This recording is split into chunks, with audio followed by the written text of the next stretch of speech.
Bismillahirrahmanirrahim. Assalamu alaikum 7th class. I hope you all will be fine. Beta, today is your 10th lecture of subject English. In all your previous lectures, we almost complete our grammar portion. Now I want to show you a short preview of your previous lectures. So बच्चे, in our previous lectures we learned about essays, letters, tenses, applications, stories, sentence and kind of sentences, and the last one is the part of speech. Dear students, now in this lecture we start our textbook, your book VN. Students, have you heard the word superstitions? I think all of you have a knowledge about it to some extent, or maybe you read the word somewhere in your books, any journal or in newspaper. बेटा, आपको सामने word लिखा नज़र आ रहा है superstitions. ये लफ्ज़ सुना होगा आपने, बहुत सारी जगहों पे सुना होगा, न्यूज़पेपर्स में पढ़ा होगा, कहीं किसी नॉवेल्स में देखा होगा, स्टोरीज़ होती हैं, ड्रामास होते हैं, कहीं पे भी आपने ये वर्ड सुना भी होगा, देखा भी होगा इसके बारे में कुछ ना कुछ. तो इसको हम उर्दू में, इसका मतलब होता है तोहम परस्ती. मतलब ये कोई साइंटिफिक चीज़ नहीं है, कोई ऐसी चीज़ पे बिलीव रखना, किसी ऐसी बात पे बिलीव रखना जो साइंटिफिकली प्रूव ना हो, जिसका कोई लॉजिक ना हो. ठीक है, मतलब इसको हम ऐसे कह सकते हैं कि कोई भी ऐसी चीज़ को खुशखबरी की इलामत समझ लेना जो हमें कोई फ़ायदा नहीं दे सकती, या किसी ऐसी चीज़ को गलत समझ लेना, इन अदर वर्ड्स किसी चीज़ को मनहूस करार दे देना, और मनहूस करार देकर उससे एतराज़ बरतना कि ये चीज़ गलत है, ये सही नहीं है, अगर हम ये काम ऐसे करेंगे तो कुछ गलत हो जाएगा. ये सब तोहम परस्ती के ज़ुमरे में आता है. ठीक है, और मैं आपको एक और चीज़ बताऊं कि जो तोहम परस्ती होती है ना, ये सिर्फ, हम ये नहीं कह सकते कि ये सिर्फ जो कम पढ़े लिखे लोग हैं उनमें है, या जो तरक्की पजीर ममालिक हैं उनमें है. ये बहुत पढ़े लिखे लोगों में भी ये चीज़ होती है. जो हमारे वेल सेटल्ड कंट्रीज़ हैं हमारी, वहाँ पे भी ये चीज़ मौजूद है. तो कहीं भी हम ये नहीं कह सकते कि ये जाहिल लोग ऐसे करते हैं, ये जो पढ़े लिखे नहीं हैं, जो उनके पास नॉलेज नहीं है, वो लोग ऐसे करते हैं. ऐसा हरगिज़ नहीं है. बस लोगों ने ना अपने जहन में एक ख़्याल बनाया हुआ है कि अगर हम ऐसा करेंगे तो ऐसा हो जाएगा. फॉर एग्ज़ाम्पल, आपको एक एग्ज़ाम्पल देती हूँ मैं. हम लोग कहते हैं कि हाथ में, अक्सर कहते हैं कि हाथ में ख़ारिश होती है, इसका मतलब है पैसे मिलने हैं. अगर आपके राइट हैंड में ख़ारिश हो रही है तो पैसे मिलने हैं, लेफ़्ट हैंड में हो रहे तो मतलब नहीं मिलने या चले जाने हैं आपके पास से. या फिर बहुत सारे लोग कहते हैं कि हाँ भाई, आज छत पे बैठ के कौवा बोला है तो मेहमान आएंगे. तो ऐसा कुछ नहीं होता, ना तो साइंटिफिकली ये चीज़ प्रूव है, ना इस चीज़ का कोई लॉजिक बनता है. ठीक है, ये जो बातें हैं ये सब तोहम परस्ती के ज़ुमरे में आती हैं, सुपरस्टिशंस होती हैं ये चीज़ें. ठीक है, जैसे हम सुनते हैं बहुत सारे कि काली बिल्ली रास्ता काट गई तो कुछ बहुत बुरा होने वाला है, शीशा टूट गया तो कुछ बहुत बुरा होने वाला है, दूध उबल के गिर जाए तो बहुत बुरा होने वाला है. ठीक है, कहीं जाना है किसी काम के लिए, दही खाकर जाएं तो वो अच्छा होता है. 13 का जो फिगर है, 13 नंबर, वो मनहूस होता है. मतलब बहुत सारी चीज़ें होती हैं ऐसी जो तोहम परस्ती के ज़ुमरे में आती हैं, और लोगों ने इस चीज़ को एक अकीदा बना लिया है अपना कि ऐसा है तो ऐसा होना ही है, जबकि ये गलत बात है. अगर हम अल्हम्दुलिल्लाह मुसलमान हैं, अगर हम इस्लामिक पॉइंट ऑफ व्यू से भी ये चीज़ देखते हैं तो ये गलत है. ये सब नज़रियात रॉन्ग हैं. अल्लाह पाक पर बिलीव होना चाहिए. हमारा जो करना होता है, जो चीज़ भी हमारी ज़िंदगी में होती है वो अल्लाह पाक की तरफ से होती है. कोई चीज़ें, बिल्ली रास्ता काट जाए डज़न्ट मैटर, शीशा टूट जाए कोई बात नहीं. मतलब ये सारी चीज़ें किसी भी काम की हमारी नहीं है. जो अल्लाह पाक ने लिख दिया है हमारी किस्मत में, सिर्फ वही होगा. इसको कहते हैं तोहम परस्ती या फिर सुपरस्टिशंस. बेटा, आपके सामने एक डेफिनेशन राइट हुई है सुपरस्टिशंस के बारे में, इसको पढ़ते हैं. Superstition is a belief or practice resulting from ignorance and fear of unknown. It is a peculiar type of traditional belief without the basis of reason. क्या मतलब हुआ? वो कहता है कि सुपरस्टिशन इज़ अ बिलीफ और प्रैक्टिस रिजल्टिंग फ्रॉम इग्नोरेंस, कि superstition जो होती हैं, तोहम परस्ती जो होती है, वो एक ऐसी प्रैक्टिस है जो कि कहाँ से आती है? जहालत के नतीजे में आती है हमारे पास, या फिर फेयर होता है, फेयर ऑफ अननोन, किसी भी ना नज़र आने वाली चीज़ का या किसी भी ऐसी चीज़ का जिसको हम जानते नहीं हैं, उसका खौफ जब हम पर तारी हो जाए तो फिर हम तोहम परस्ती का शिकार हो जाते हैं। It is a peculiar type of traditional belief. Traditional belief वरासती जो होता है, ट्रेडिशंस जो होती हैं, हमारी सकाफ़ती जो बिलीफ यकीन है, वो उसकी ही एक टाइप है without the basis of reason, कि जिसकी बेस जो है वो रीज़न नहीं है। मतलब अगर तोहम परस्त कोई बंदा, कोई इंसान तोहम परस्ती कर रहा है किसी चीज़ के बारे में, तो उसका कोई लॉजिक नहीं है, वो चीज़ लॉजिकली नहीं है, उसकी कोई रीज़न नहीं है, बस सदियों से, सालों से वो चलती आ रही है, उनके कबीले में चलती आ रही है, उनके इलाके में, इसलिए लोग उस चीज़ को मानते हैं, अदरवाइज़ उसका कोई लॉजिक नहीं बनता है। इसको कहते हैं सुपरस्टिशन। बेटा, उम्मीद है कि अब आप लोगों को वर्ड सुपरस्टिशन का मतलब अच्छे तरीके से समझ आ चुका होगा। और इतनी लंबी तमहीद बांधने का मकसद ये है कि आज हम जो लेसन स्टार्ट करने जा रहे हैं, जो यूनिट हम स्टार्ट कर रहे हैं, very first unit of your book V1, that is superstition. आपके यूनिट नंबर 1 का नाम ही सुपरस्टिशन है, इसलिए मैंने आपको पहले इस वर्ड को अच्छे से एक्सप्लेन किया है ताकि आपको समझ आ जाए कि सुपरस्टिशन होता क्या है। फिर हम आगे इसको पढ़ते हैं। Open your books, page number 1। इसमें सबसे पहले आपको इंट्रोडक्शन दे दिया गया है, ठीक है। उसके बाद आपका जो है वो एक शॉर्ट स्टोरी उन्होंने बयान कर दी है सुपरस्टिशन को लेके। पहले हम इसका इंट्रोडक्शन पढ़ते हैं। Let's start. Having lived in 5 places and visited almost 2/3 of the world, के 5 मुख्तलिफ जगहों पर रहना और दुनिया के 3/4 हिस्से को विज़िट करना। I have come to know plenty of people.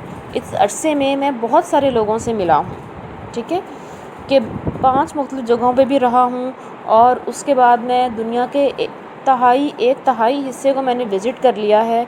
उसके बाद मैंने वहाँ पर मुख्तलिफ लोगों से मिला हूँ बहुत ज़्यादा। विद द एक्सपीरियंसेस, अपने बहुत से तजर्बात के साथ, I have gained in all my years among so many different types of people, कि मैं बहुत सारे लोगों से मिला हूँ और बहुत सारे लोगों से मैंने मुख्तलिफ तजर्बात हासिल किए हैं इतने सालों में। और इन सब तजर्बात के नतीजे में I have come to the conclusion that they can be broadly classified into 2 main kinds. तो मैं इस नतीजे पर पहुँचा हूँ कि जो सुपरस्टिशन है उसकी लोगों की 2 मेन काइंड्स हैं, ठीक है, कि जितने लोगों से आज तक मैं मिला हूँ, उन लोगों से मैंने जो तजर्बात हासिल किए हैं, उसकी रोशनी में लोग 2 तरह के होते हैं। मतलब ब्रॉडली कहते हैं वाज़े तौर पर, और क्लासिफाइड कहते हैं मेक ग्रुप्स बनाना, कि लोगों के 2 ग्रुप बना लिए हैं मैंने, ठीक है। कौन कौन से? The rational and the superstitious. Rational मतलब वो लोग जो अक्ल से काम लेते हैं, जो समझ से काम लेते हैं, जो लॉजिकल बात करते हैं। एंड द सुपरस्टिशियस, और वो लोग जो कि चीज़ों को रिलेट करते हैं बैड लक से या गुड लक से, ठीक है, उसको कहते हैं। This latter category can be classified into further 3 types. वो कहता है कि अब जो दूसरी कैटेगरी है, लेटर बाद में आने वाली सुपरस्टिशियस की जो कैटेगरी है, वो आगे फिर 3 हिस्सों में उसको मैंने टाइप्स में जो है वो उसको तकसीम कर दिया है, वो फिर क्लासिफाइड आगे हो सकती है। First is the person who lives constantly in the world of magic. पहली उसकी कौन सी है? वो लोग हैं जो मुकम्मल तौर पर जादू की दुनिया में रहते हैं। He deludes himself into thinking that anything can be accomplished, can be done or undone by the use of few charms and mantras। वो कहता है कि पहली किस्म जो है वो ऐसे लोगों की है जो जादू की दुनिया में रहते हैं। He deludes, वो फ़रेब देते हैं himself, वो अपने आप को फ़रेब देते हैं into thinking that anything can be accomplished, कि वो इस चीज़ को सोचते हुए अपने आप को धोखा देते हैं, फ़रेब देते हैं कि कोई भी काम मुकम्मल हो सकता है, can be done and undone, या फिर नामुकम्मल होता है by the use of few charms and mantras, कि वो कोई भी काम जो हम मुकम्मल करते हैं या जो नामुकम्मल रहता है वो किसी किस्म के कोई जादू या जो मंत्र होते हैं उनके ज़रिए ये चीज़ हो सकती है। He is the one who will put a horseshoe with open ends pointing towards above his door, so good luck doesn't flow out. ये लोग ऐसे होते हैं जो कि उन्होंने एग्जाम्पल दिया है, ये प्रोवर्ब है कि जो दरवाजे को बंद रखते हैं ताकि गुड लक जो है वो फ्लो आउट ना हो जाए, वो बाहर ना चली जाए। He will also indulge a palm reading. ये लोग पाम रीडिंग में भी इंडल्ज होते हैं, शामिल होते हैं। पाम रीडिंग मतलब जो लकीरों की को पढ़ते हैं जो लोग। And astrology, so he can be certain he is moving along his self appointed right direction, कि ये लोग एस्ट्रोलॉजी की तरफ चले जाते हैं, मतलब माहिर फल्कियात जो होते हैं उनकी तरफ चले जाते हैं, और ये पाम रीडिंग करते हैं, अपनी किस्मत का हाल जानते रहते हैं कि इनके साथ क्या होने वाला है, ताकि वो सही सिमत की तरफ जा सकें। ये तो हो गई तो उनकी पहली किस्म जो जादू पे यकीन रखती है, जो पाम रीडिंग पे यकीन रखती है, जो एस्ट्रोलॉजी पे यकीन रखती है, ठीक है। अब सेकंड है, सेकंड इज़ दैट पर्सन, दूसरी नंबर पे वो लोग आते हैं, आई हैव मेट, जिनसे मैं मिला हूँ, हु इज़ थॉरली अफेंडेड, जो कि मुकम्मल तौर पर जो है वो यकीन रखते हैं इस बात पर, to be referred to as superstitious, जो भी सुपरस्टिशियस लोग, तोहम परस्त लोग जो बातें बताते हैं वो उन पर मुकम्मल यकीन रखते हैं। Yes, he is the person who will make you believe that palmists, parrots and tarot cards are sheer nonsense, but in the next instance would have you knock on wood for good luck before a big interview or test. वो कहता है कि ये दूसरी किस्म के लोग वो हैं जिनको बताया जाता है कि वो मुकम्मल तौर पर सुपरस्टिशियस को बिलीव रखते हैं। हाँ, ये वो लोग भी होते हैं जो समटाइम्स ये कहते हैं कि जो पामिस्ट होते हैं, जो पैरट को से कार्ड्स निकलवा के किस्मत पे यकीन रखते हैं, वो लोग जो कार्ड पे यकीन रखते हैं, सब नॉनसेंस है, बुरी बातें हैं, मतलब फजूलियात है, इसका कोई मकसद नहीं है। लेकिन अगली ही बार वो ये भी कहते हैं कि वो जब भी किसी इंटरव्यू के लिए, किसी टेस्ट के लिए जाएं, किसी बड़ी काम के लिए जब भी वो कहीं जाएं, तो वो दरवाज़े पर नॉक करके जाएं, लकड़ी के किसी भी एक दरवाजे पे नॉक करके जाएं, उसको खटखटा के जाएं। इसका मतलब होता है कि उनकी गुड लक जो है, खुशकिस्मती जो है वो उनके साथ जाएगी। ये देखिए, नॉक ऑन वुड मतलब लकड़ी पे के दरवाजे पर या लकड़ी की किसी चीज़ पर वो उसको खटखटा के जाते हैं, उसको नॉक करके जाते हैं, और इसका मतलब ये होता है कि अब हमने ये काम कर लिया है तो अब जो है वो खुशकिस्मती हमारा साथ देगी और हम जहाँ भी जाएंगे हम कामयाब होंगे। Knock on would Indeed, now isn't that superstition. वो कहते हैं कि नॉक ऑन वुड, लकड़ी पर दस्तक, क्या ये चीज़ सुपरस्टिशन में शामिल नहीं है, कि क्या ये चीज़ जो है वो तो हम परस्ती के ज़ुमरे में नहीं आती है। थर्ड मैन, और थर्ड नंबर पे, तीसरे नंबर पे कौन आते हैं?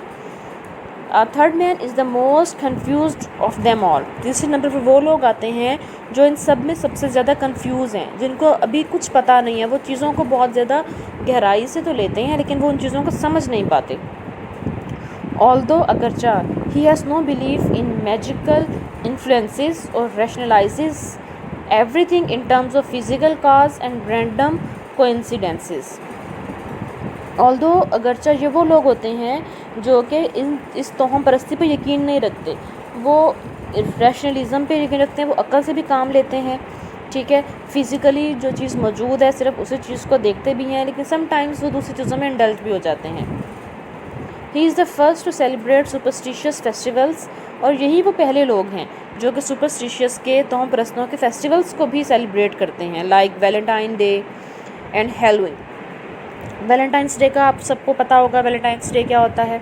हैलोवीन होता है कि आप किसी भी जिन भूत का मास्क वगैरह और उनका गेटअप करके आ जाते हैं पार्टी में, सब ने कोई ना कोई अपना गेटअप किया हुआ होता है, वो हैलोवीन पार्टी होती है। वो कहते हैं कि तीसरी किस्म के वो लोग होते हैं जो कि इन चीज़ों पे बिलीव नहीं रखते, जो लॉजिक को तो मानते हैं, लेकिन वो फिर जो तोहम परस्त लोग होते हैं उनकी जो एक्टिविटीज़ होती हैं, उनकी जो चीज़ें होती हैं, उनके जो फेस्टिवल्स होते हैं, उनको सेलिब्रेट भी करते हैं, उनको मनाते भी हैं। उन्होंने आपको एग्जांपल दे दी वैलेंटाइन डे की एंड हैलोवीन की।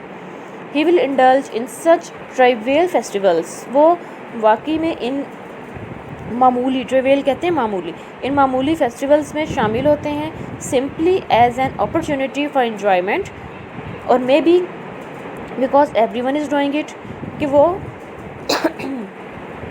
इस पार्टीज़ में, इस किस्म की हैलोवीन पार्टी होगी, वैलेंटाइन डे हो गया, इन चीज़ों को सेलिब्रेट करते हैं। और क्यों करते हैं इन मामूली फंक्शंस को celebrate?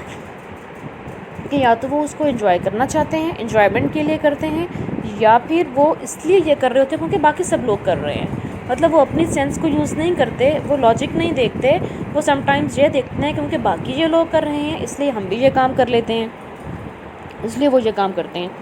He thinks that since he doesn't actually believe in the ritual itself, वो ये सोचते हैं कि हम वाकई में ख़ुद जो है वो इन जो तमाम ये जो चीज़ें हैं इनके ऊपर हम यकीन नहीं रखते हैं। It is acceptable for him to participate in it, वो इनके लिए एक्सेप्टेबल होता है कि वो सिर्फ इसमें हिस्सा ले रहे होते हैं। Thus it is our third man, यकीनन thus it is our third man who is most difficult to convince and shake off the beaten path। मैं कहते हैं कि ये थर्ड मैन जो होता है ना, ये सबसे ज़्यादा मुश्किल इंसान होता है जिसको हम कन्विंस करते हैं, जब जिसको हम एक टूटे हुए रास्ते से या एक गलत रास्ते से वापस लेके आते हैं। अब इसमें उसने क्या बताया, उसने कहा कि जो थर्ड पर्सन है वो एक्सेप्ट करता भी है और नहीं भी करता, ठीक है। वो ये सोचता है कि ठीक है ये चीज़ है तो नहीं, लेकिन क्योंकि दूसरे लोग कर रहे हैं इसलिए मुझे भी करने में कोई एतराज़ नहीं है। और फिर यही वो थर्ड पर्सन होता है जिसको कन्विंस करना मुश्किल होता है। A noted philosopher sir Francis Bacon once said, Francis Bacon जो हैं वो एक बहुत बड़े फ़िलासफ़र हैं, उन्होंने एक बार कहा, the root of all superstition is that man observes when a thing hits but not when it misses। वो कहते हैं कि सुपरस्टिशन, द रूट ऑफ, जड़ जो है वो सुपरस्टिशन की क्या है, वो ये है कि वो लोग होते हैं जो कि ऑब्ज़र्व करते हैं चीज़ों को व्हेन अ थिंग हिट, कि वो लोग तब ऑब्ज़र्व करते हैं किसी चीज़ को जब वो कोई चीज़ हिट कर जाती है, तब नहीं करते जब वो मिस हो जाती है। फॉर एग्ज़ाम्पल कि हम कहते हैं कि दरवाज़ा, उन्होंने ऊपर एग्जांपल दिया आपको कि नॉक ऑन वुड, वुड पे नॉक करके जाएं तो हम कामयाब हो जाएंगे। अगर तो वो कामयाब हो जाते हैं, नहीं होंगे, वो जाए वो कामयाब ना हो, तो वो बड़ा इस चीज़ को मानेगा कि हाँ किया है तो मैं नॉक करके गया था इसलिए मेरा इंटरव्यू कामयाब हो गया। लेकिन अगर फिर भी कामयाब ना हो तो फिर वो उस चीज़ को नहीं समझेंगे, जो थर्ड पर्सन वाले लोग हैं। If you ask anyone who believes in astrology, अगर आप किसी भी ऐसे इंसान से पूछें जो कि एस्ट्रोलॉजी पर यकीन रखता हो, they will insist that the star they are born under characteristics them perfectly.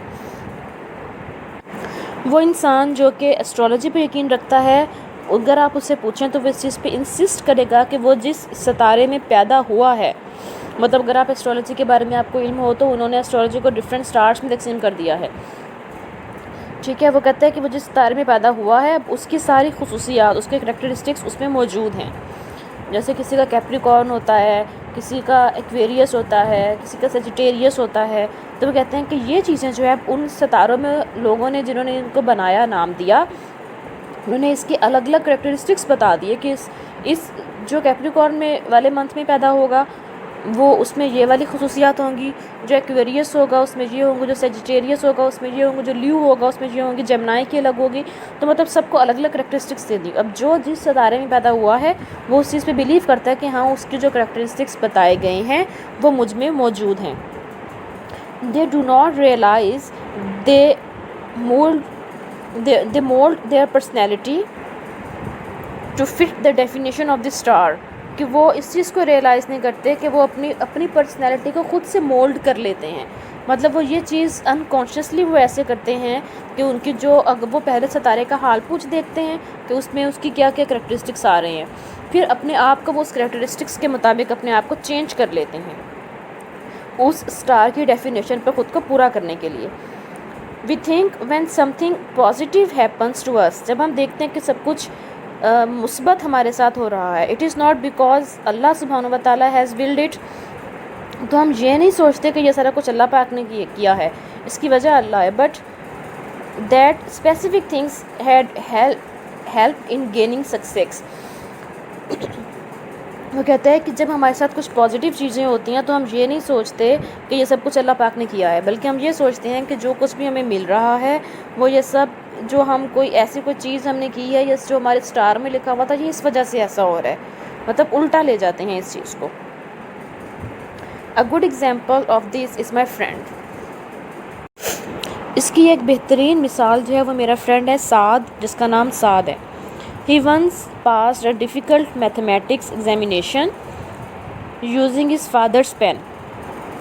कि इसकी एक बेहतरीन एग्जाम्पल मेरा एक दोस्त है, उसका नाम साद है, जो कि एक बार एक बहुत मैथ का मुश्किल क्वेश्चन कर रहा था, एग्ज़ाम्स दे रहा था अपने फादर के पेन को यूज़ करते हुए। Attributing his success to the use of that pen. Attribute कहते हैं मंसूब कर देना, कि उसने अपने सक्सेस को किससे मंसूब किया, उस पेन से, कि क्योंकि मैं अपने फादर का पेन यूज़ कर रहा था इसलिए मैं जो है वो मैं सक्सेस मुझे मिली, कामयाबी मिली। He continued to believe he could not pass any exam unless he rode with that particular pen. और उसने इस बात पर जो है वो कंटिन्यूसली वो इस बात पर यकीन करना शुरू हो गया कि जब अगर वो अपने फादर का पेन यूज़ नहीं करेगा तो उसको सक्सेस नहीं मिलेगी। In all of my travels and experiences, मेरे तमाम जितने भी मैंने सफ़र किए और जो मेरे तजुर्बात थे, I have come to learn, मुझे ये सीखने को मिला, it is not the position of the stars, कि ये सितारों की कोई पोजीशन नहीं होती है, या फिर the date of our birth, how ladders are placed, a broken mirror, crossing paths with a black cat, that determine how things work out for us. Rather, it is our immense faith in Allah subhanahu wa ta'ala and the strong belief that if something favorable happens to us, it is only because Allah subhanahu wa ta'ala has willed it so, and that if something unwanted happens, that too is only because of Allah subhanahu wa ta'ala knows best. वो कहता है कि जिस तरह से मैं अपने सफ़र के जो मेरे तजर्बात हैं या फिर जो मेरे बाकी तजर्बात हैं उनकी बुनियाद पर मैं ये कहता हूँ, मैंने ये सीखा है कि सितारों की पोजीशन हो गई कि वो जैसे मूव करते हैं, या फिर किसी की डेट ऑफ बर्थ हो जाती है। लेडर कहते हैं सीढ़ी को, कि सीढ़ी किस तरह से रखी गई है, या टूटा हुआ शीशा, crossing path with a black cat, काली बिल्ली ने रास्ता काट दिया। मतलब ये सारी चीज़ें जो है वो हमारा अल्लाह ताला पर ईमान कमज़ोर करती हैं। और हमारा मजबूत ईमान क्या होता है, वो ये है कि हमारे साथ अगर कुछ अच्छा होता है तो वो भी अल्लाह पाक की तरफ से है, और अगर कुछ बुरा होता है, अनचाहा होता है, तो वो भी इसलिए क्योंकि अल्लाह पाक हमारे बारे में बेहतर जानते हैं। बेटा ये तो था इसका इंट्रोडक्शन, ठीक है, इंट्रोडक्शन था। हमने इंट्रोडक्शन में क्या पढ़ा कि सुपरस्टिशन होती क्या है। उसके बाद हमने पढ़ा कि वो जो सफ़र में था उसने वहाँ से पूरी दुनिया को देखने के बाद उसने सोचा कि दो तरह के लोग दुनिया में पाए जाते हैं, एक वो जो कि लॉजिकल होते हैं, दूसरे वो जो सुपरस्टिशन होते हैं। अब सुपरस्टिशन को उसने नेक्स्ट 3 कैटेगरीज़ में बयान कर दिया। पहले वाले जो मैजिक पे यकीन रखते हैं, सेकंड वाले जो एस्ट्रोलॉजी और इन चीज़ों पर यकीन रखते हैं, और थर्ड वाले जो ये कहते हैं कि हम यकीन नहीं रखते पर वो उन सारी चीज़ों को मना रहे होते हैं, उन सारी चीज़ों को उनको प्रैक्टिस अपनी लाइफ में उन चीज़ों पे कर रहे होते हैं। ये इंट्रोडक्शन था, ठीक है। अब हम आते हैं, इसकी एक शॉर्ट स्टोरी उन्होंने बयान कर दी है ताकि हमें ज़्यादा अच्छे तरीके से समझ आ जाए। अब उसको पढ़ते हैं। अब हम स्टोरी स्टार्ट करते हैं। Now let's start it. Behind the broken mirror. First passage, page number 2। Whenever I recall Salma aunty, जब भी मैं सलमा आंटी को याद करती हूँ, I envision a splash of bright fabric, मैं अपना ख्याल में लेके आती हूँ बहुत चमकता हुआ कपड़ा। फैब्रिक कपड़े को कहते हैं, इन्विजन ख्याल में आना। Mostly red orange with enormous flowers printed on it, जो कि ज़्यादातर रेड कलर में होता है या ऑरेंज में होता है, और उसके ऊपर लातादाद अनकाउंटेबल फ्लावर्स जो हैं वो उसके ऊपर प्रिंट होते हैं। इनॉर्मियस कहते हैं अनकाउंटेबल को। She had large black hair worn on top of her head in a bun with sparkling dazzling bangles dangling from her ample wrist. Whenever she walked by, a swish of scented air grazed the nose of those near her. Was so fascinated by her when I small. वो कहते हैं कि Whenever जब भी मैं Salma aunty को याद करती हूँ तो मेरे जहन में जो है वो एक ख़्याल आता है कि बड़े चमकीले धमकीले कपड़े होते हैं जो ज़्यादातर ऑरेंज या रेड कलर में होते हैं और अनकाउंटेबल उसके ऊपर फ्लावर्स बने हुए होते हैं। अपने ब्लैक लार्ज बालों को उन्होंने बन की सूरत में, जूड़े की सूरत में जो है वो ऊपर बांधा हुआ होता है अपने बालों को, और उनकी कलाइयाँ जो हैं, उनकी जो रिस्ट है उसमें कशादा चूड़ियाँ होती हैं, बैंगल्स होती हैं, वो सब चमक रही होती, लटक रही होती हैं। और जब भी वो कहीं से गुज़रती हैं तो हमारा नाक जो है, नोज़ जो है वो भर जाता है खुशबू से, फैसिनेटेड, जादू कर देने वाली खुशबू से, जो कि उनके पास से आ रही होती है जब मैं छोटा था। Her bride dresses of the latest fashion, उनके ब्राइड ड्रेस जो कि लेटेस्ट फैशन के मुताबिक होते हैं, मैचिंग एक्सेसरीज़ उनके साथ मैच करती हुई चीज़ें, and the stories she could tell, और हाँ वो तमाम कहानियाँ जो वो सुनाती हैं। I was convinced back them, और मैं उन सबसे कन्विंस हो भी जाती। If I didn't read my horoscope first thing in the morning, अगर मैं अपने हॉरोस्कोप जायचों को दिन में पहले बार ना पढ़ती जो उसमें लिखा हुआ था, like Salma aunty religiously did, जैसे कि सलमा आंटी एक मजहबी अकीदे के तौर पर ऐसा करती हैं, I would face a disastrous day, और फिर मुझे बड़ा तबाही वाला दिन जो है वो फेस करना पड़ता। ऑफ कोर्स यकीनन Abid, my older and wiser brother, मेरा बड़ा और अक्लमंद भाई, was the voice of reason who always led me back to reality, जो कि वजूहात देकर, रीज़न बताकर मुझे हमेशा रियलिटी में वापस ले आता है। Salma aunty how ever was another story, Salma aunty वो तो एक अलग से ही एक कहानी है। मतलब एक सलमा आंटी हैं जिनका हुलिया बता दिया गया है कि वो कैसी हैं, फिर वो रिलीजियसली चीज़ों को मानती हैं कि हॉरोस्कोप होता है, तोहम परस्त मतलब दिखाया गया है इसमें सलमा आंटी को कि वो हॉरोस्कोप को मानती हैं, चीज़ों को मानती हैं कि अगर उनके जायचे में आज लिख दिया है कि कोई बुरा दिन गुजरेगा तो वो इस चीज़ को मान लेती हैं कि आज मेरे साथ कुछ बुरा होने वाला है। और वो जो ऑथर है वो कहती है कि जो कहानी बता रही है वो कहती है कि मैं भी ऐसी हो जाती अगर मेरा बड़ा भाई आबिद जो है वो मेरे साथ ना होता, मुझे रीज़न ना देता, मुझे सही रास्ते की तरफ ना लेके आता, तो मैं भी शायद सलमा आंटी की तरह ही होती।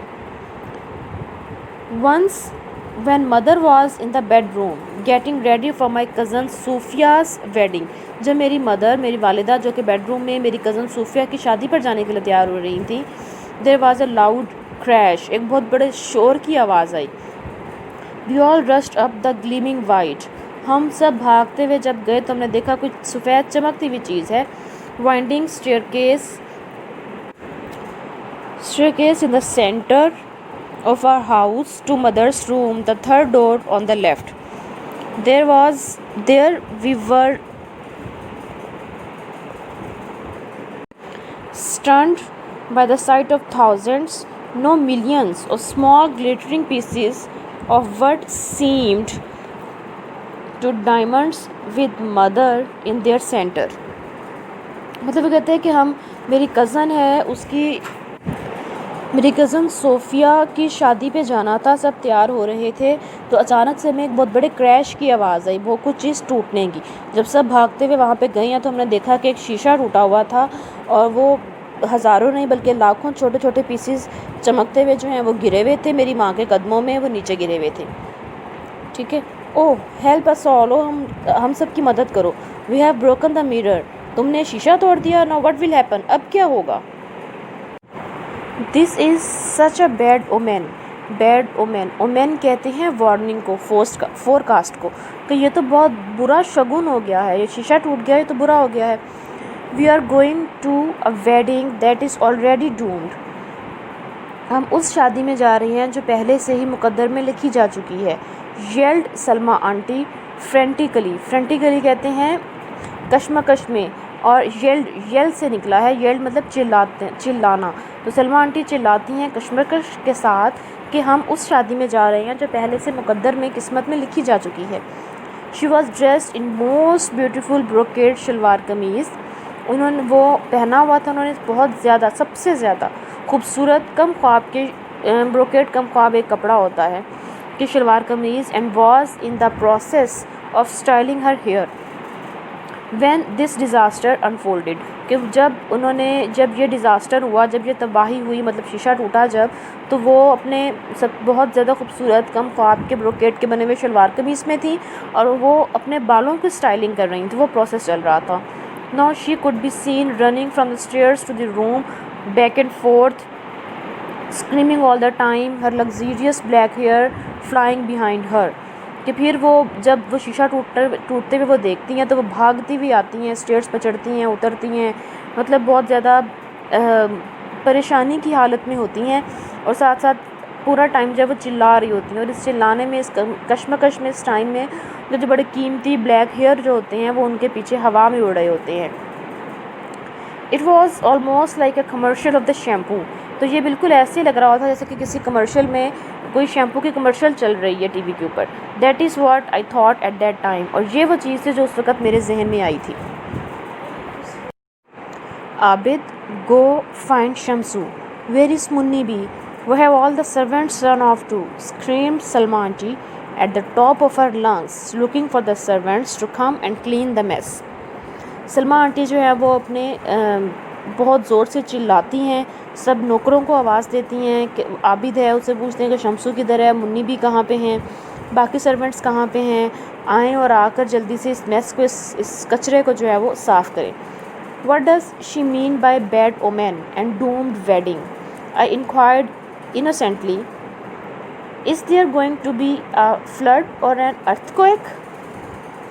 वो कहती है कि मैंने बड़ी बेचैनी से पूछा, बड़े मासूमियत से पूछा कि बुरी किस्मत का क्या मतलब होता है, या फिर मुकद्दर में तयशुदा शादी का क्या मतलब है, क्या कोई सैलाब आने वाला है, या क्या कोई अर्थक्वेक आने वाला है, कोई ज़लज़ला आने वाला है।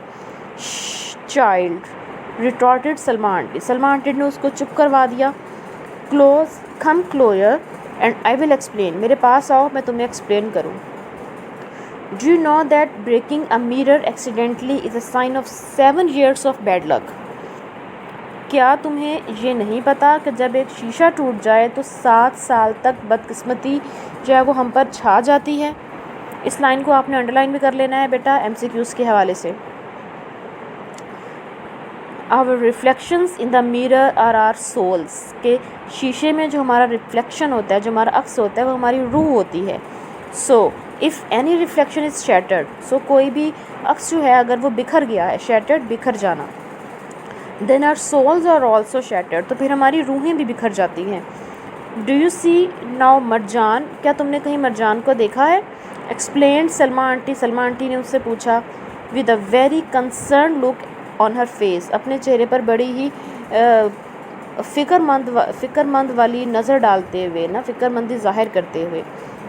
हर नॉर्मली स्माइलिंग, उनकी जो नॉर्मल स्माइल है, चेरी फेस, खुश रहने वाला चेहरा, was transformed into what looked like a faded picture, only very worried, कि हमेशा खुश नज़र आने वाला उनका चेहरा इस टाइम बहुत ज़्यादा परेशानी वाला नज़र आ रहा था। Her brows and forehead were wrinkled, उनकी ब्रोज और उनके फोरहेड पे रिंकल्स आ गए थे, बल पड़े हुए थे, as if she had smelled something burning, और वो ऐसा अपना फेस बना रही थी जैसे वो कुछ ऐसी चीज़ को स्मेल कर रही हैं जो जल रही है, जली हुई चीज़ को स्मेल कर रही थी। हर नॉर्मली वाइड आइज़, उनकी जो नॉर्मल खुली हुई आँखें होती हैं, were reduce to small tight slits as she scrunched her face, कि उन्होंने अपनी आँखों को बहुत छोटा छोटा कर लिया था और उनका फेस भी बड़ा ट्विस्ट हो रहा था, ट्विस्ट डिफरेंट उसके फेस पे आ रहे थे। Oh but that is just an old wife's tale, ये तो सिर्फ एक पुरानी कहानियाँ हैं और कुछ भी नहीं है, नथिंग बट सुपरस्टिशन, और ये सिर्फ तोहम परस्ती है और कुछ नहीं है। आई इनकाउंटर्ड, मैंने उनकी बात का जवाब दिया। No it is all true, नहीं ये सब सच है। You will remember my words, मेरे लफ्ज़ों को याद रखना। When Safia's marriage breaks up, जब सफ़िया की शादी हुई थी तब याद करो मेरे अल्फाज को। Do you know I told them not to set the date for the end of the month. क्या तुम्हें याद है कि मैंने उनको ये कहा था कि महीने की आखिरी तारीख मत रखना। The moon also has a psychological effect on our bodies argued Salma aunty. कहते हैं कि तुम्हें याद है जब सफ़िया की शादी थी, शादी टूट गई थी, और वो क्यों टूटी थी तुम्हें याद है, मैंने उन्हें कहा था कि महीने की आखिरी तारीखों में डेट मत रखना शादी की, क्योंकि जब चाँद होता है उसके भी कुछ ना कुछ असरात हमारे जिस्म पर होते हैं। सलमान टी ने जवाब दिया, येस राइट, इंटरजेक्टेड आबिद सार्किस्टिकली। बहुत तंज़िया अंदाज में आबिद ने जो है वो जवाब दिया कि हाँ भाई ऐसा था, मुझे याद है। It is a scientific fact, ये एक साइंटिफिक फैक्ट है। आर बॉडीज़ आर 70% वाटर, कि हमारी जो बॉडीज़ है, हमारे जिसम है वो 70% पानी से बना हुआ है।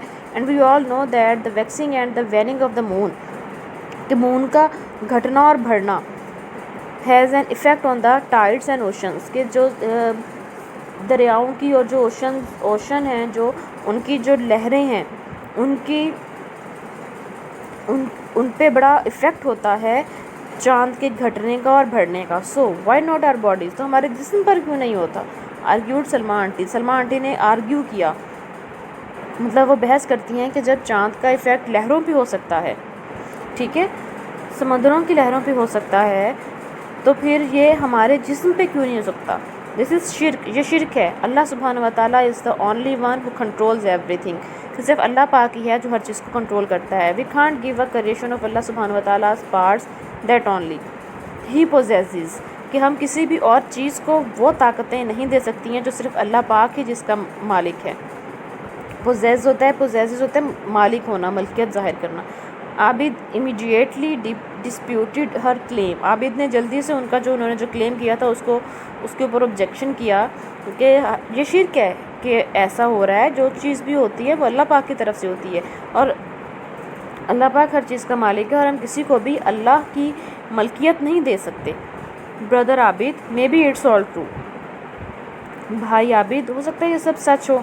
After all Salma aunty has a masters degree from Punjab university in science, के सलमा आंटी जो है वो उनके पास पंजाब यूनिवर्सिटी से उन्होंने मास्टर्स की डिग्री हासिल की है, तो वो इतनी पढ़ी लिखी हैं, तो हो सकता है जो वो बात कह रही हैं वो वाकई में सच हो। She would know all these things, वो इन तमाम चीज़ों को जानती हूँ। आई रिमार्क रादर वरीड, मैंने भी अपने रिमार्क पेश किए परेशानी में। About the bad luck about to befall our happy household, कि उस बदकिस्मती के बारे में मैंने भी अपने रिमार्क्स किए जो कि मुमकिन तौर पर हमारे हंसते भंसते घर पर जो है वो गिरने वाली थी। जी स्टूडेंट्स, आप देख रहे होंगे सामने पेज नंबर 9 है और ये एक्सरसाइज स्टार्ट है, ठीक है। हमने हाफ़ रीडिंग कर ली है। हाफ़ रीडिंग के बाद जितना पोर्शन रीडिंग के अकॉर्डिंग ग्रामर का आ रहा है उसके अंदर अब हम उसको डिस्कस कर लेंगे, ठीक है। फिर नेक्स्ट लेक्चर में मैं आपको हाफ़ रीडिंग आगे वाली और उसके साथ बाकी पोर्शन जो ग्रामर का आएगा हम उसको करेंगे। अब आपके सामने लिखा हुआ आ रहा है वर्ड स्टडी में figurative speech. Words and phrases are used figuratively also. Their actual meaning in the dictionary is different than the one which has been used in the situation. Figurative speech कहते हैं बेटे, मुहावरे को भी कहते हैं, और इसका एक्चुअल मीनिंग होता है तमसील, ठीक है। कुछ ऐसे वर्ड्स, कुछ फ्रेजेस जिनका डिक्शनरी मीनिंग कुछ और होता है लेकिन वो अकॉर्डिंग टू सिचुएशन किसी और मीनिंग में यूज़ हो रहे होते हैं, उसको कहते हैं। अब आप देखें फर्स्ट ब्लॉक है वर्ड फ्रेजेस, सेकंड में एक्चुअल मीनिंग लिखना है आपने और उसके आगे वाले में उसका जो फिगरेटिव मीनिंग होगा वो लिखेंगे। नंबर 1 जो है वो आपको उन्होंने फिल कर दिया है। What does she mean bad women and doomed wedding, actual meaning condemned है, कॉन्डेम्ड मीन मुजम्मत करना, ठीक है। और फिगरेटिव मीनिंग इसका आ जाता है एन अनहैप्पी मैरिड लाइफ और अनसक्सेसफुल मैरिज, ठीक हो गया। अब सेकंड है if any reflection is shattered, कोई भी रिफ्लेक्शन जो है, साया जो है वो शैटर्ड हो जाए, बिखर जाए, then our soul are also shattered, तो हमारी रूहें भी बिखर जाती हैं। एक्चुअल मीनिंग क्या हुआ, सडनली ब्रोकन इनटू पीसीस, कि अचानक से ही टुकड़ों में तकसीम हो जाना। और फिगरेटिव मीनिंग इसका हुआ our soul are shattered if the mirror is broken, कि अगर शीशा टूट जाता है तो हमारी सोल जो है, हमारी रूह जो है वो बिखर जाएगी। ये इसकी तमसील है, मुहावरतन यूज़ हुआ है, जबकि इसका एक्चुअल मीनिंग क्या हो गया शैटर्ड का, कि टुकड़ों में तकसीम हो जाना। नंबर 3 है that is just an old wife's tale, ये तो सिर्फ एक पुरानी औरतों की कहानी है। एक्चुअल मीनिंग क्या हुआ? Old story told by an old person. जबकि इसका फिगरेटिव मीनिंग है an old idea that has not be scientific, एक ऐसा पुराना ख्याल या नज़रिया जो साइंटिफिकली प्रूव नहीं होता है, जिसका कोई लॉजिक नहीं बनता। Number 4 her eyes were small tied slits mean small openings. Actual meaning क्या हो गया कि थोड़ी खोलना आँखों को, स्मॉल ओपनिंग्स। और फिगरेटिव मीनिंग है the eyes were close tightly, कि बहुत ज़्यादा क्लोजली उसको बंद कर लेना आइज़ को। नंबर 5 है now if you find out they are incompatible for each other according to the stars and Pir Sahib what will you do? Better safe than sorry I say. कहता है कि अगर आपको आपके स्टार्स कहें या फिर कोई पीर साहब आपको कहें कि आप जो है अपने सितारों के अकॉर्डिंग नहीं हो, उनके मुताबिक नहीं हो, तो फिर क्या होगा? तो मैंने कहा कि बेटर सेफ देन सॉरी, हिफाजत कर लेना, पहले से हिफाजत कर लेना बाद में सॉरी करने से बेहतर है। तो एक्चुअल मीनिंग क्या हुआ? It is better to be safe than to do something wrong to be sorry, कि पहले अपने आप को सही कर लेना बेहतर है बजाय इसके कि बाद में हमें अपने किए हुए पर सॉरी कहना पड़े। कि जो हम पहले ही अपने आप को काबू कर लेना चाहिए, सिचुएशन को समझ के उसके अकॉर्डिंग काम कर लेना चाहिए, बजाय इसके कि पहले उल्टा काम हो जाए तो बाद में फिर हम उसकी तलाफ़ी करते फिरें, माफ़ी मांगते फिरें। और फिगरेटिव मीनिंग क्या है? One must be cautious. Cautious कहते हैं मोहतात हो जाने को, दूरअंदेश, कि अगर किसी को दूरअंदेश होना चाहिए। The last one is mountain out of molehill, जिसका एक्चुअल मीनिंग आता है a heap of mud created by digging, कि एक खोद कर जो है वो मट्टी निकालना, कुछ ऐसा, ठीक है। और इसका फिगरेटिव मीनिंग क्या है? इज़ैजिरेशन। इज़ैजिरेशन का ये वर्ड है इज़ैजिरेशन। इज़ैजिरेशन का मीनिंग होता है बहुत ज़्यादा मुबालगा अमेज़ी करना, मतलब बात को बढ़ा चढ़ा के पेश करना, पर का परिंदा बनाना जिसको हम कहते हैं, कि मतलब बहुत ज़्यादा बात को बढ़ाना। ये हो गए थे हमारे फिगरेटिव लैंग्वेज, ठीक है। अब नेक्स्ट हमारे पास आ रहा है, हमने सिनोनिम्स राइट करने हैं। आपको एक वर्ड दे दिया गया है, आगे 2 बॉक्स हैं जिनमें आपने सिनोनिम्स राइट करने हैं। पहला उन्होंने आपके लिए कर दिया है इन्विजन। इन्विजन का सिनोनिम एक उन्होंने लिखा है इमेजिन और दूसरा है पिक्चर। सेकंड पे आता है ample. Ample mean full, abundant.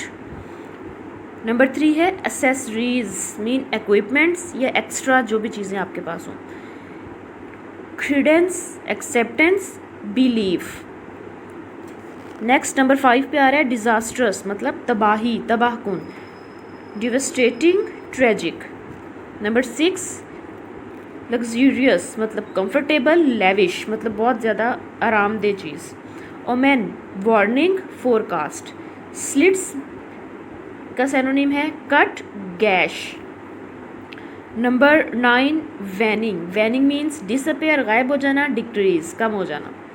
Number 10 sarcastically, ironically, मोकिंगली, मतलब तंजिया अंदाज में बात करना। स्ट्रॉन, स्कैटर्ड, स्प्रिंकल्ड, स्प्रिंकल कहते हैं ना।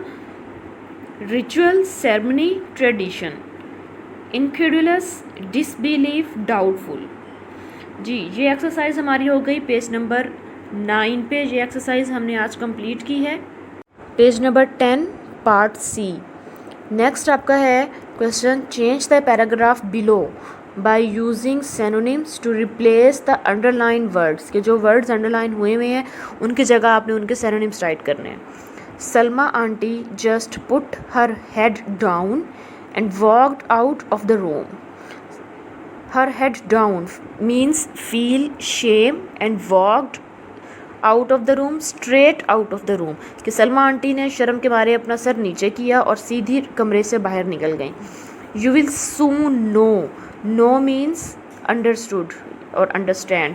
How foolish you are, foolish means silly, mad, और नॉनसेंस भी हो सकता है इसका मीनिंग, कि तुम लोग बहुत जल्द मान जाओगे, उस चीज़ को समझ जाओगे कि कितने ज़्यादा बुरी चीज़ या पागलपन तुम लोग कर रहे हो। वर हर पार्टिंग वर्ड्स, पार्टिंग वर्ड्स मतलब डिपार्चर कहते हैं पार्टिंग को, या फिर लिविंग वर्ड्स भी हो सकते हैं, कि जब वो जा रही थी तब के उनके जो अल्फाज थे वो ये थे। Abid went into the room mother's room, Abid जो है वो मदर के कमरे में गया, टू हेल्प शमसू, शमसू की मदद करने के लिए, क्लीन अप, नीट करने के लिए, and I was left standing all alone. Standing कहते हैं पोजिशनल, कि मैं अकेली ही वहाँ पर रह गई। आबिद जो है वो चला गया शमसू के साथ सब कुछ क्लीन करने के लिए कमरे को। In the centre of the large foyer that lead to the stairs going down, foyer कहते हैं लॉबी को, जो लॉबी होती है जिसको आप गैलरी भी कह सकते हैं। ये सेंटर में वहाँ पर जो है वो मैं वहाँ से जहाँ से सीढ़ियाँ नीचे जाती थी। आई was dreaming up, I was dreaming up, dreaming कहते हैं इमेजिन करना किसी, इमेजरी मतलब अपने ख्यालों की दुनिया, ख्वाबों में।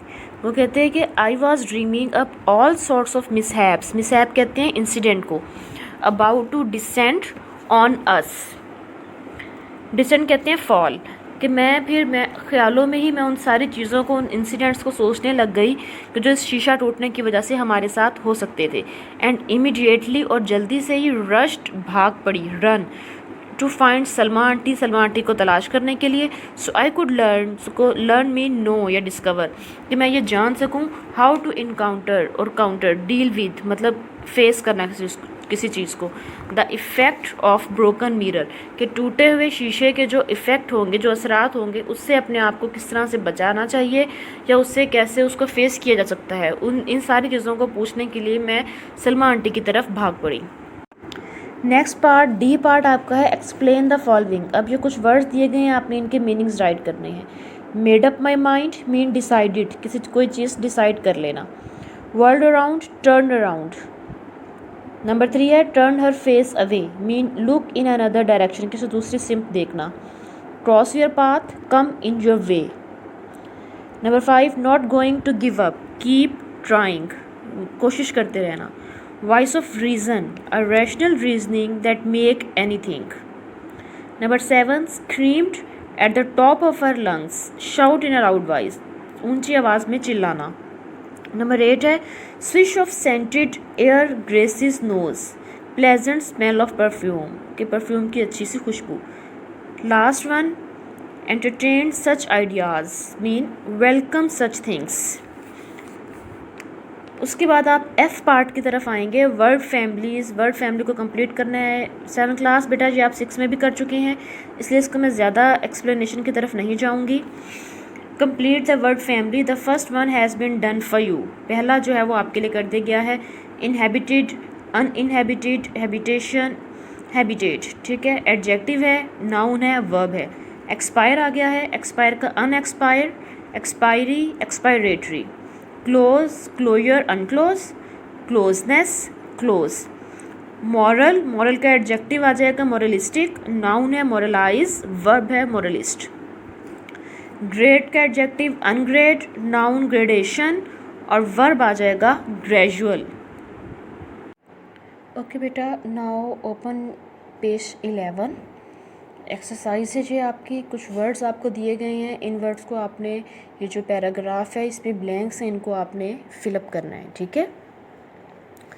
इसको मैंने आप देख लें, मैंने नंबरिंग कर दी है, आप फिर इसको खुद इसको फिलअप कर लीजिएगा। ये जो बॉक्स है इस पर मैंने अकॉर्डिंग टू ब्लैंक नंबरिंग की और ब्लैंक्स को 1 2 3 4 करके नंबर दे दिए हैं।